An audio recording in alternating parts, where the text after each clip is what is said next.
Ауыл шаруашылығы бойынша жыл үздіктерін айтсақ, ұсақ мал, қой шаруашылығын дамыту бойынша жыл қорытындысының жеңімпазы Жамбыл ауылдық округіндегі кәсіпкер Толқын Кәрібайұлы Баянов марапатталды.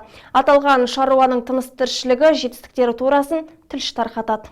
Толқын Кәрібайұлы Баянов тек қана Жамбыл ауылдық округі немесе жақын төңірекке емес, күллі Келес ауданы, тіпті көрші өңірлерге де танымал дара кәсіпкер. Себебі бұл азамат ұсақ мал басын өсіру және асылдандыру бағытында біраз жылдан бері жемісті жұмыс жасап келеді. Ата кәсіптің жай-күйін, қыр-сырын жақсы біледі.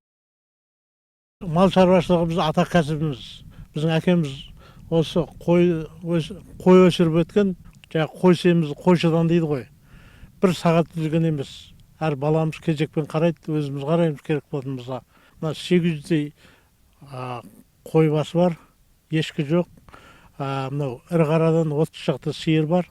Тақырыптар қатсақ, ауыл шаруашылық бойынша жылдың үздіктері анықталып, ұсақ мал, қой шаруашылығын дамыту бойынша жыл қорытындысының жеңімпазы Жамбыл ауылдық округіндегі дара кәсіпкер Толқын Кәрібайұлы Баянов атанды. Бұл марапат бізге күш-жігер, талпыныс, игі істеріміздің одан әрі жандануына үлкен серпіліс береді дейді кәсіпкер. Дүние жердің бетінде еңбек қылды, тауып же деген. Сол сияқты таза еңбектің арқасында бала-шағаны ойнап күліп асырауға болады. Етпен, сүтпен қамтамасыз етуге үлесімізді қосамыз деп ойлаймын мен өзім.